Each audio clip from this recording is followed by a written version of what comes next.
everyone. I'm back from the Career Makeup Institute, which provides the world's best coaching for academic and competitive exams.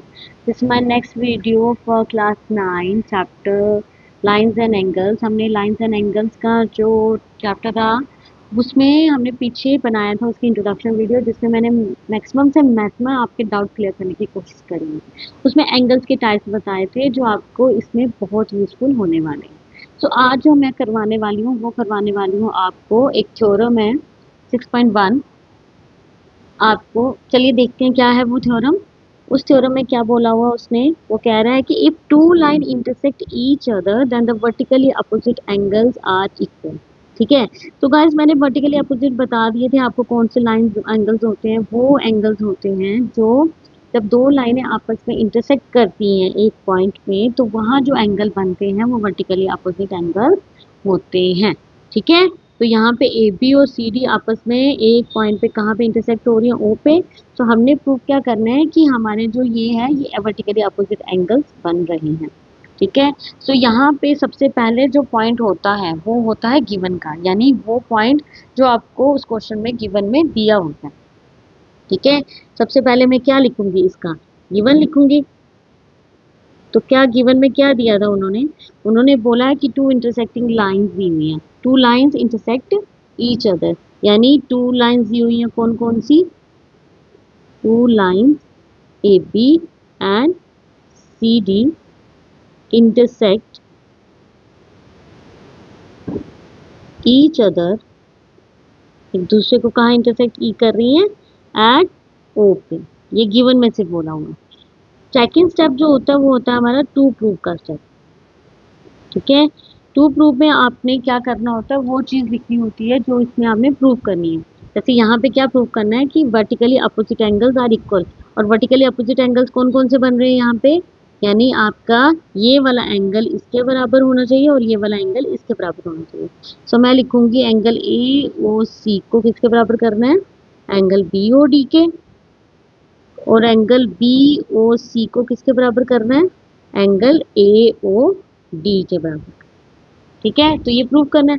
चलिए आ जाइए अब explanation पे कि किस तरीके से हम लोग करेंगे। वो सारी डिटेल जो है उसकी हेडिंग क्या होती है, उसकी थर्ड हेडिंग होती है हमारी प्रूफ, उसको कहते हैं प्रूफ करना। सो क्या होगा प्रूफ में, हम लोग लेंगे सबसे पहले ए बी हमारी लाइन है। ठीक है, so on line A B, जो ए बी लाइन है हमारी, उसमें क्या बन रहे हैं हमारे कौन कौन से एंगल बन रहे हैं। देखो ये ए बी लाइन दी हुई है हमें, उस पर कौन कौन से एंगल बन रहे हैं, उस पर ये बन रहा है ए है, ये ओ है, ये बी है। ठीक है, तो ये वाला और ये वाला एंगल बन रहा है, तो क्या एंगल का नाम क्या आ जाएगा, angle A O C plus angle B O C कितने डिग्री के बराबर, 180 डिग्री के बराबर। ये सारे मैंने आपको अपने इंट्रोडक्शन वीडियो में बताया है कि कौन से एंगल 180 के बराबर होते हैं और क्यों होते हैं। तो क्यों होते हैं इसका हम लोग रीजन लिखेंगे, यहाँ पे हम लिखेंगे लीनियर पेयर एंगल। ठीक है, ये क्या आ जाएंगे, लीनियर पेयर एंगल्स। ठीक है, इक्वेशन फर्स्ट। सेकंड जो है आपका क्या बन रहा है, अगर मैं ले लूं लाइन कौन सी, सी डी, पहले मैंने कौन सी ली ए बी, अब मैं लाइन ले लूंगी सी डी। ठीक है, तो सी डी लाइन कौन सी बन रही है, ये। ठीक है, उसके ऊपर ये बन रहा है, या गया सी और डी, या गया ए। सो कौन कौन से एंगल, ये दोनों बन रहे हैं। मैं लिखूंगी ऑन लाइन सी डी कौन कौन से एंगल है, angle A O C plus angle कौन सा और बन रहा है, angle A O D, A O D. ठीक है, ए ओ सी और ए ओ डी बन रहा है, इज इक्वल्स टू किसके बराबर हो जाएंगे, 180 डिग्री के। सेम रीजन कौन से, लीनियर पेयर एंगल। रीजन देना बड़ा इंपॉर्टेंट है इसमें। ठीक है, लीनियर पेयर एंगल। क्वेश्चन आगे second. So from first and second से हम लोगों को क्या मिला, फ्रॉम फर्स्ट एंड सेकंड से हम लोगों को क्या मिल रहा है, हमें मिल रहा है angle A O C plus angle B O C is equals to angle A O C plus angle A O D, ये बन रहा है। दोनों 180 डिग्री के बराबर थे तो आपस में भी इक्वल हो जाएंगे। ठीक है, सो ए ओ सी किसके बराबर हो जाएगा हमारा, यहाँ से ए ओ सी कॉमन है, ये दोनों कट जाएंगे। सो हमारा क्या बना, हमारा B O C is equals to किसके बराबर हो गया, ए ओ डी के। बन गया ना हमारा, क्या बना, angle A sorry B O C is equals to angle A O D. ठीक है, देखो सेकंड पार्ट में ये प्रूव करना था हमें, और क्या था हमारा, ए ओ सी और बी ओ डी को प्रूव करना है। ए ओ सी और बी ओ डी को प्रूव करने के लिए क्या करेंगे, देखिए जरा,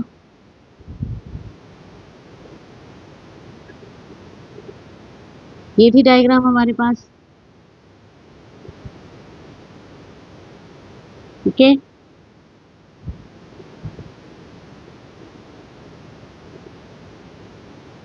हमने क्या प्रूव करना था, हमने करना था एओसी को बीओडी के। तो हम लोग अब कौन सी लाइन लेंगे, हम लिखेंगे ऑन लाइन, अगेन वैसे ही प्रोसीजर जैसे पहले किया था, on line A B AOC plus B O C, यहाँ से ले लेंगे ए बी। ठीक है, पहले ऊपर वाली ली थी, अब नीचे वाली ले लेंगे, ये आ जाएगा ए बी ये सी ये ओ। सो कौन कौन से लाइन एंगल बन रहे हैं, angle A O C plus angle B O C, same reason 180 degree, linear pair. ठीक है, ये बन गई आपकी इक्वेशन थर्ड। अब लाइन ले लेंगे हम C D, on and line C D. अब एंगल सी डी पे कौन से बन रहे हैं, ये लेंगे आपकी लाइन सी डी, ये बन गया हमारा नीचे वाला बी। ठीक है, सी और डी। ठीक है, सी डी में कौन कौन से बनेंगे, B O C on line C D, angle B O C plus angle B O D, same 180 degree के, linear pair. Okay, linear pair angle, this is your question fourth. So from third and fourth क्या मिलता है, अगर दोनों 180 degree के बराबर हैं तो दोनों आपस में इक्वल होंगे। A O C plus angle B O C is equals to angle B O C plus angle B O D. ठीक है, बी ओ सी के साथ कट गया, तो हमारा आ गया angle A O C is equals to angle B O D. तो ये प्रूव करना था। पहले हम लोगों ने क्या प्रूव किया था, हमने प्रूव किया था पहले कि हमारा कौन कौन सा एंगल, पहले अभी किया ए ओ सी को बी ओ डी के बराबर, तो पहले हम लोगों ने किया था ए ओ डी को बी ओ सी के बराबर। ठीक है, तो यहाँ पे मैंने बता दिया कि ये वाले वर्टिकली अपोजिट एंगल्स थे, तो इनको मैंने आपस में प्रूव कर दिया है, नीचे लिखेंगे हैंस प्रूव। आई होप कि आपको क्लियर हुई है ये वाली थ्योरम। ठीक है, नेक्स्ट देखते हैं, नेक्स्ट कौन सा क्वेश्चन है। सो गाइस जो नेक्स्ट थ्योरम है आपकी वो ये है कि lines which are parallel to the same line are parallel to each other. वो एक लाइन जो पैरेलल हो सेम लाइन के, वो आपस में भी पैरेलल होती है। ठीक है, तो इसमें भी हम लोग तीन अपनी हेडिंग बनाएंगे, जैसे जो गिवन दिया होगा वो लिखना है, फिर उसके बाद टू प्रूफ लिखना है जो हमें प्रूफ करना है, और लास्ट में हम लोग लिखते हैं प्रूफ। लेकिन इस क्वेश्चन में क्या है, जब कभी भी हमें इस तरह के क्वेश्चंस मिल जाते हैं थ्योरम्स में या इसकी क्वेश्चंस में, अगर कोई चीज़ प्रूव करने के लिए खुद से कुछ डायग्राम्स में मॉडिफिकेशन करनी हो, या कुछ चेंज करना हो, या कुछ लाइन ड्रॉ करनी है, या फिर कोई एंगल बनाना है, तो वो जो है वो चीज़ हम लोग एक अलग हेडिंग में लिखते हैं। टू प्रूफ के बाद वो जो हेडिंग होती है वो होती है हमारी कंस्ट्रक्शन। ठीक है, तो यहाँ पे इसमें इस क्वेश्चन में इस थ्योरम में ये वाला हेडिंग यूज होगी। ठीक, कैसे, क्योंकि उसने सिर्फ हमें पैरेलल लाइन दी है, उसने बोला कि एल जो है वो पैरेलल है एम का, और जो एम है वो पैरेलल है एन का। सो बेसिकली आपको प्रूव क्या करना था, आपको प्रूव करना था कि एल जो है वो पैरेलल है एन का। ठीक है, सो इस चीज़ को प्रूव करने के लिए हमने खुद से इस डायग्राम में एक कंस्ट्रक्शन ड्रॉ की है। हमने क्या किया है, हमने एक ड्रॉ करनी है transversal line A B which intersects line. ठीक है, ट्रांसवर्सल लाइंस मैंने बताया आपको कौन सी होती है, वो लाइंस जो पैरेलल लाइंस को काटती है, तो उसको ट्रांसवर्सल लाइन कहते हैं। सो हम लोग ड्रॉ कर लेंगे एक ट्रांसवर्सल लाइन इसकी, ये आ गई आपकी ट्रांसवर्सल लाइन, इसको नाम दे देंगे ए और बी। ठीक है। सो हम लोगों ने ए बी आपकी क्या कर दी है, ड्रॉ ट्रांसवर्सल लाइन। इसका नाम दे देते हैं इसके एंगल्स का, जैसे यहाँ पे आ गया 1, यहाँ पे आ गया 2 और दिस वन इज योर 3। सो शुरू करते हैं प्रूफ से। आई होप कि आपको क्लियर हुआ कि कंस्ट्रक्शन कब हम लोगों ने ड्रॉ करनी होती है। ठीक है, तो सिंस हम लिखेंगे since L parallel M, L उसने पैरेलल दिया एम का, और आपको पता है कि पैरेलल लाइंस पे कौन कौन से एंगल्स बनते हैं, कॉरेस्पॉन्डिंग एंगल्स बन जाते हैं, फिर आपके अल्टरनेट एंड रीजन एंगल्स बन जाते हैं। ठीक है, तो यहाँ पे भी हमारा 1 जो होगा वो एंगल 2 के बराबर होगा। क्यों, रीजन क्या देंगे हम रीजन देंगे corresponding angle, corresponding angles equation first. उसी तरीके से हम लिखेंगे सिंस एम पैरेलल एन, अगर एम भी पैरेलल है एन का, तो यहाँ से कौन से एंगल्स निकल जाएंगे, अगेन कॉरेस्पॉन्डिंग एंगल, कौन कौन से, 2 इक्वल टू 3। ठीक है, रीजन क्या आ जाएगा, कॉरेस्पॉन्डिंग एंगल्स। ये आ गया आपकी question second. So from first and second आप क्या लिख सकते हो, फ्रॉम फर्स्ट एंड सेकंड आप क्या लिख सकते हो, अगर 1 2 के बराबर है, 2 3 के, तो ऑटोमेटिकली 1 जो होगा वो किसके बराबर हो जाएगा, 3 के। This is your question third. ठीक है, अगर ये क्वेश्चन थर्ड बन रही है, सो हम लोग जानते हैं कि 1 इक्वल टू 3 के बराबर है, पर ये कौन से एंगल्स बन रहे हैं, सेम साइड वाले एंगल्स बन रहे हैं, यानी नीचे की तरफ के एंगल्स, तो ये कॉरेस्पॉन्डिंग एंगल्स बन रहे हैं ना। ठीक है, हम लिखेंगे क्या आगे, हम लोग क्या लिखेंगे आगे, हमें पता है कि एंगल 1 जो हो गया हमारा एंगल 3 के बराबर हो गया। अगर एंगल 1 इक्वल टू 3 के बराबर हो गया है, सो हम लोग क्या करेंगे, ये हमारी क्वेश्चन थर्ड आ गई, बट ये क्या कौन से एंगल बना रहे हैं, कॉरेस्पॉन्डिंग एंगल। हम लिखेंगे also these are corresponding angles, these are corresponding angles, और corresponding angles कहाँ लाई करते हैं, हमेशा पैरेलल लाइंस पे, therefore L parallel N, that's it, ये पैरेलल करना था हमें प्रूफ। आई होप कि आपको क्लियर हुआ।